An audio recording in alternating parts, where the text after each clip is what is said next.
Welcome back, you guys. I'm Nini FC. This is Blue Lines TV, and today I'm bringing back another 3 talking points video.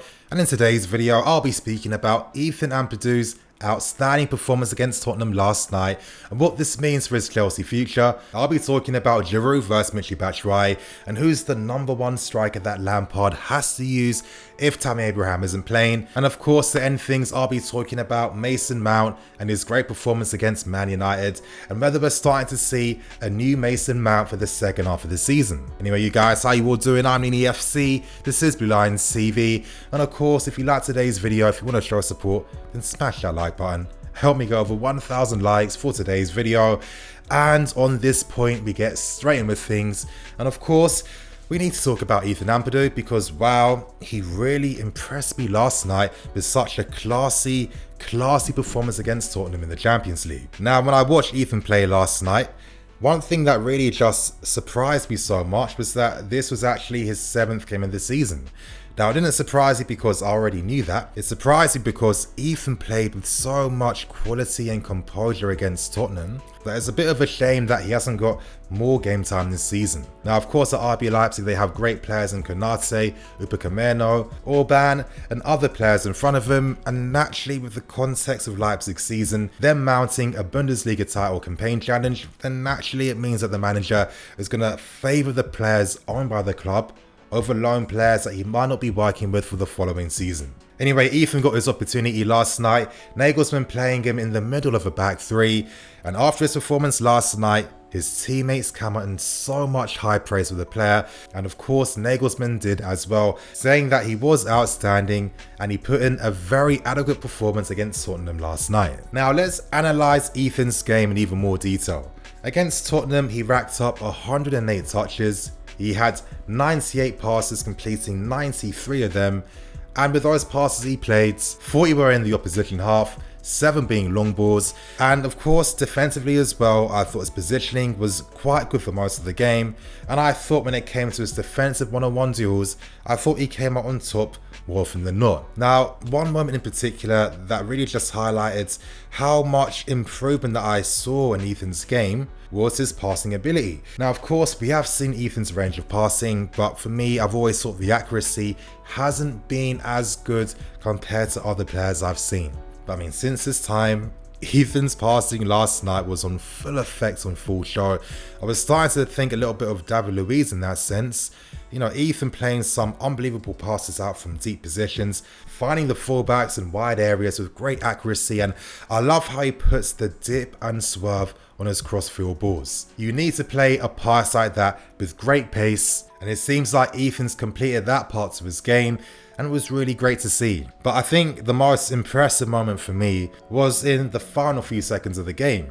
Now, of course, there was an opportunity where Ethan was left 1v1 against a Spurs player in the dying seconds of the game. If he had made a mistake, the Spurs player could have been 1v1 against the keeper, and all the great work that Leipzig did last night would have meant absolutely nothing. During that time, Ethan was cramping up, and of course, in the dying seconds, it is a very nervy moment. But Ethan came out on top, he used his body very well, getting in front of the player, and of course, he dealt with the situation very composed and very confidently, and I think in particular the manager would have been very impressed by that. But at this point in time, you're probably wondering, okay Nini, we get that AMPADU was great last night, I kind of saw it myself mate, but what does this mean for his Chelsea future? Does he need to come back for next season? Now, I've been thinking about this, and I have to say, I think it would be the wrong idea for Ethan to come back and stake a place in the team for himself so soon. Now, Ethan came out after the game yesterday saying that he is a Chelsea fan, he's been following us throughout the entire season, and of course he'd love the opportunity to come and play for us again. Of course, naturally though, due to the fact that he hasn't played as many games this season, it's not going to help his campaign to really push through for a first team spot. But I'm honestly thinking, with the club he's at right now, maybe it makes more sense for Ethan to remain at Leipzig.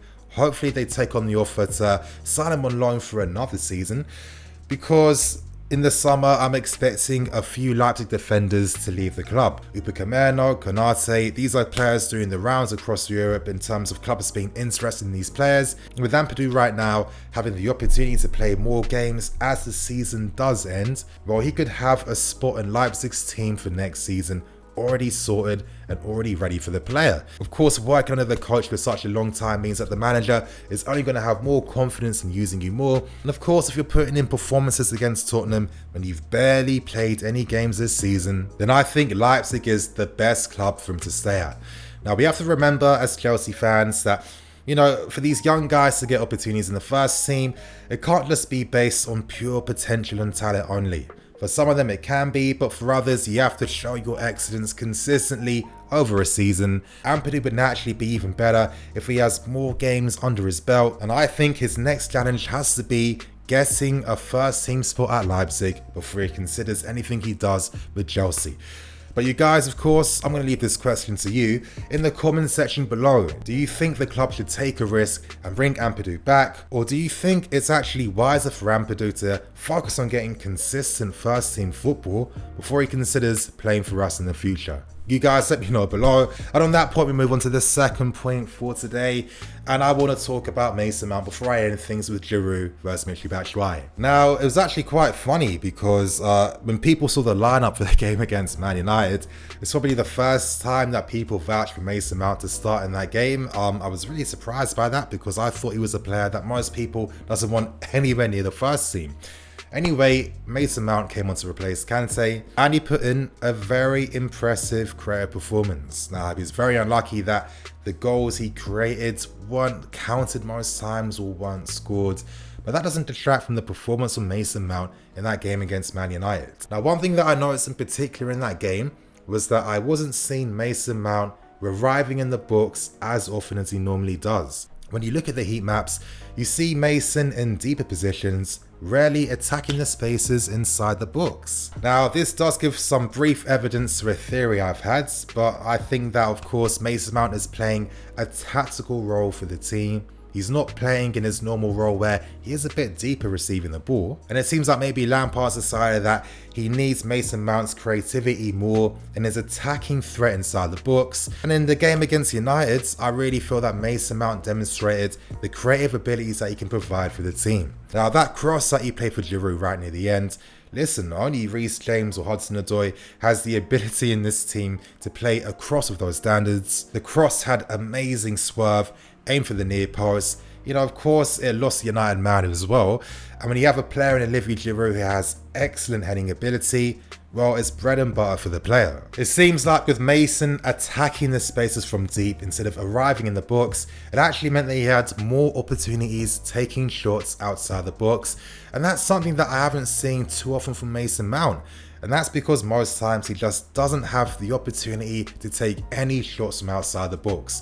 Looking at the heat map again, you can see the areas that Mason Mount is picking up in the final thirds. Instead of just playing inside the box and down the left hand channel, it seemed like Mount had that full creative license to roam wherever he wanted in the final third. And I think you can afford to give that license to Mason because he has the work rate and the defensive discipline to keep doing his tactical role for the team. We've seen two very creative performances from Mason Mount. The game against Leicester where he got 2 assists, some unbelievable set pieces, and of course the game against Man United where every decisive goal opportunity we had came from Mason Mount. And of course, you guys, to end the video with the final talking point, I want to talk about Giroud versus MICHY. Now, I hope that you guys have been following me right to the end because the second talking point is going to follow up nicely with the final talking point. Now, of course, Giroud versus MICHY, I understood the argument for Giroud starting the game against Man United. Now, for me, I understand it, but I don't necessarily agree. And that's because the game plan was to keep the floor on the ground and use the movement in behind to stretch United's defensive line. And in that sense, that's what MICHY did provide. If we're going to be very honest, you know, MICHY showed signs with his build-up play, especially helping facilitate the counter-attacks by finding the right passes for them that, you know, he can create danger and he can get himself in the right position.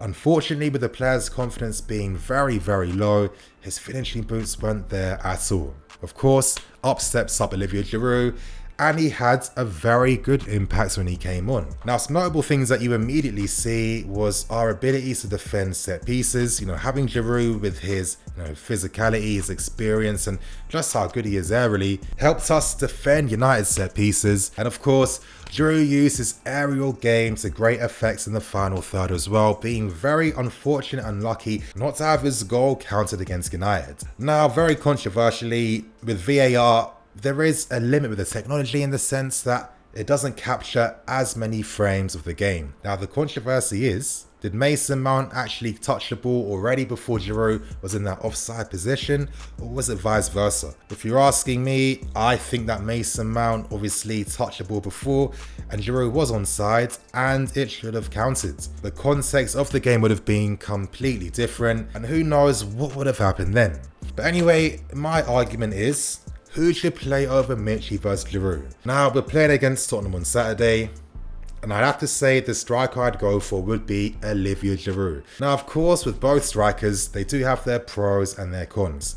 I thought how Lampard managed the strikers in the game against United was good. If MICHY was more clinical before Giroud came on, I think people would have had a different perspective on the tactics and how he broke down United, because MICHY did play his part in that, even though his finishing was absolutely terrible. Now, the thing with Giroud is that his lack of pace and physicality and his ability to stretch defensive lines sometimes doesn't help us, and we do need that quality in the final third. However, sometimes it's about finding the right balance with the players you have. If MICHY doesn't have that confidence, I don't think maybe starting him against Spurs is going to magically give him that confidence. I think the best treatment for that is to have players coming off from the bench and fighting their way into the team. Of course, contemplating this even more, maybe it's fair on Giroud to get more game time, because the club, in a sense, did snake him multiple times this season. He was supposed to leave. Everyone knows that he wants to play for France in the Euros, and of course, his position could be under great jeopardy because of a lack of game time. Now, for me, up steps Mason Mount.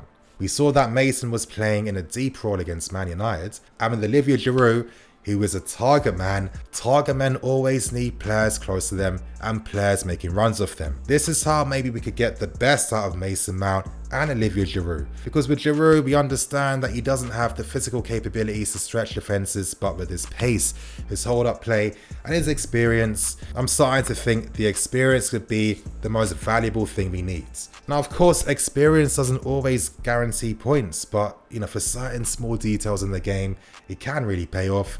I mean, look at Azpilicueta. Of course, at times, he doesn't really provide too much in the final third, but due to his experience, there's always a handful of moments where Azpi's experience really does come into great effect. And of course, that's something that you can't deny every single time. Now, the real question is, the players playing off Giroud, do they have the quality to actually do something offensively? That's an honest question, because anytime you do anything with tactics, there's always pros and cons to every single decision you make. But if I'm really being honest, when it comes to Giroud and MICHY, it's really an argument out of the best of a bad bunch. I mean, honestly, it really is. Both players aren't the same players that they both used to be, and for that reason, I think this is why it makes even more sense maybe experiment to see whose form is better. But anyway, you guys, of course, in the comment section below, you let me know what striker you want to see play against Tottenham, Giroud or MICHY. And on that point, I'm going to wrap things up and keep things moving. Thank you for watching. Please like, comment and subscribe. I'm NINI FC. This is Blue Lines TV. I'll see you guys tomorrow for some more videos.